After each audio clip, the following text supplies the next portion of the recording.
लक्ष्मी काकू आणि कोंडीबा एक गरीब जोडपे. त्यांना एकच मुलगा होता. तो पण दूर शहरात बायको पोरासह राहत होता. कोंडीबाने स्वतःची जमीन विकून पोराला सरकारी नोकरीत लावून दिला होता. पुढे पोराचे लग्न झाले आणि पोरगा बदलला. आई बापाकडे ढुंकून सुद्धा बघणे त्याने बंद करून टाकले होते. हातात राहते घर सोडून काहीच राहिलं नव्हते. मोलमजुरी करून पोट भरण्याशिवाय त्या दाम्पत्यासमोर दुसरा पर्यायच नव्हता. शेवटच्या भेटीत मुलाने केलेला अपमान सहन न होऊन सरळ मार्गी कोंडीबा दारू प्यायला लागला. त्याची देवावरची श्रद्धा उडून गेली. दिवसभर मोलमजुरी करणे आणि संध्याकाळी त्याची दारू पिणे, बस एवढीच त्याची दिनचर्या झाली होती. लक्ष्मी काकूचे पूर्णपणे वेगळे होते. एवढे वाईट दिवस येऊनही तिची देवावरील श्रद्धा कमी झाली नव्हती. लक्ष्मी काकू गेली कित्येक वर्षे नवरात्रीत घरी घट बसवत असे. त्याची विधिवत पूजा अर्चना करण्यात तिला खूप आनंद होत असे. तिचा घरातल्या देवांवर प्रचंड विश्वास होता. यावर्षीही तिने मोठ्या श्रद्धेने घट बसवला. मनोभावे पूजा केली.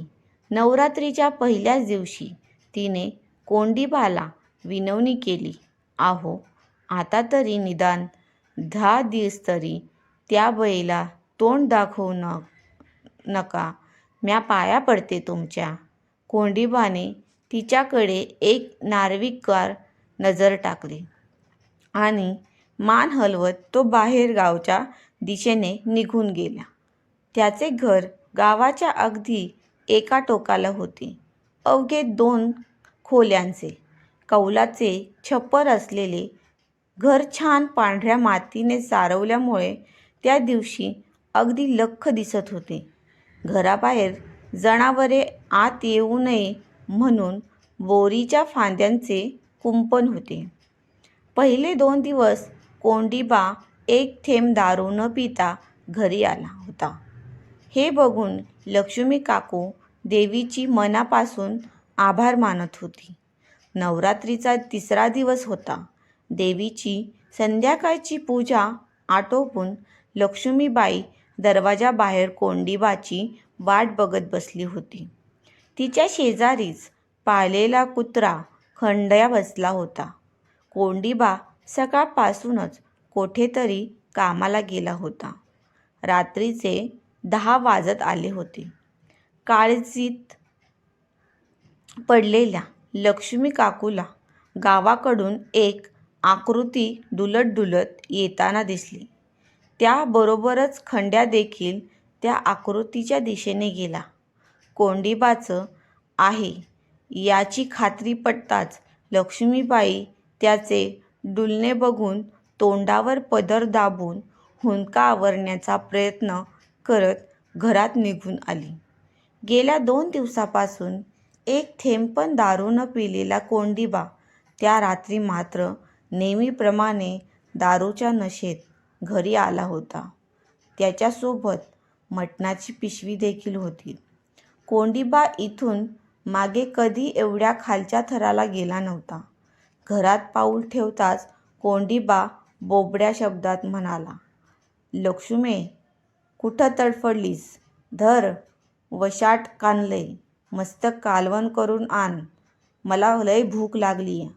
देवीचे घट घरात असताना मांसाहार शिजवणे म्हणजे लक्ष्मी काकूसाठी पापच होते. तिने त्याला हटकले, "आव, असं करू नकासा. देवीच्या नवरात्राला हे मटण घरात आणू नकासा. पाप लागल. देवी कोपली तर काहीच बी राहायचं नाही." पण कोंडीबा नशेत तर होता. तो कोपऱ्यात पडलेले फावडे हातात घेऊन तिच्या अंगावर धावून गेला आणि ओरडू लागला, "लक्ष्मे, वाटोळं व्हायचं काय बाकी राहिलंय? अन तू कुठे असली भक्त आहेस? मला बऱ्या बोलाने शिजवून वाढतीस का नाही, का फोडू टकुर तुझं? लक्ष्मी काकू त्याच्या तो रुद्रावतार बघून मागे सरकली, पण परत निर्धाराने पुढे होत हात जोडून म्हणाली, तुम्ही आज मला मारून टाका, पण माया हातनं हे बाप नाही घडायचं. कोंडीबा हात उगारून फावडे तिच्या डोक्यात टाकणारच होता. एवढ्यात अचानक बाहेरून खंड्या भुकत वेगात आत शिरला.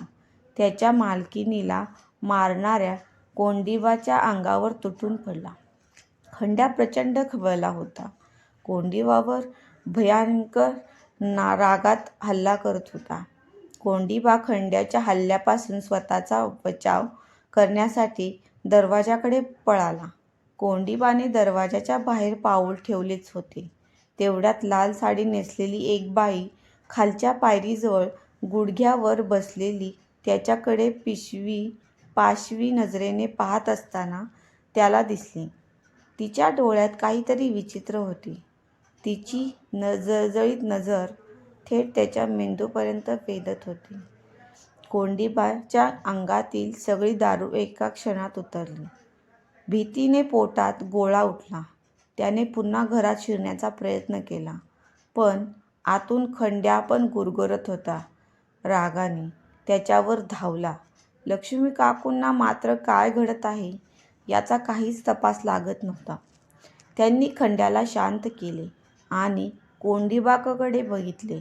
कोंडीबाचा भीतीने पांढराफट्ट पडलेला चेहरा बघून लक्ष्मी काकू बुचकळ्यात पडल्या.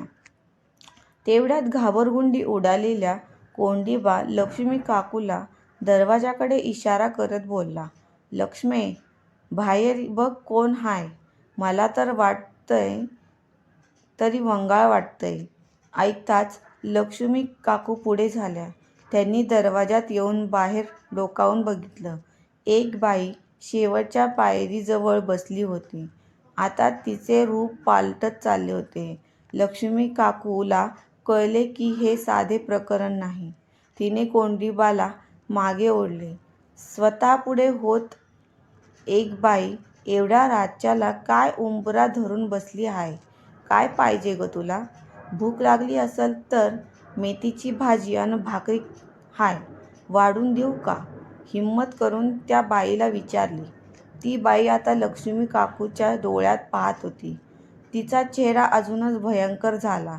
चेहऱ्यावर क्रोधित भाव यायला लागले होते. लाळ टपकणारी गर्द लाल जीभ ओठावर फिरून ती बाई भयानक घोगऱ्या आवाजात बोलली, मला ते मेथी फिती काय नको.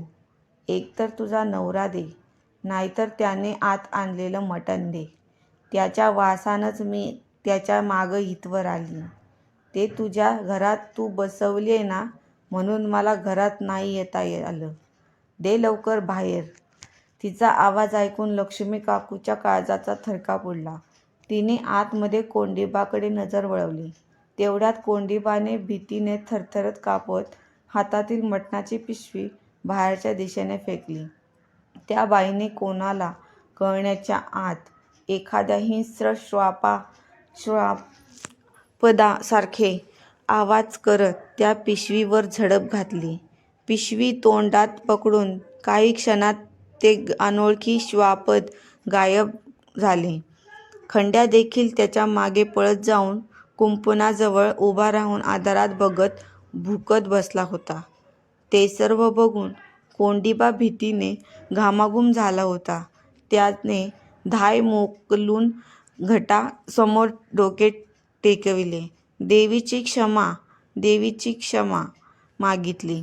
देवी माफ कर असं पुन्यांदा नाही होणार. लक्ष्मी, परत मी अशी चूक नाही करणार.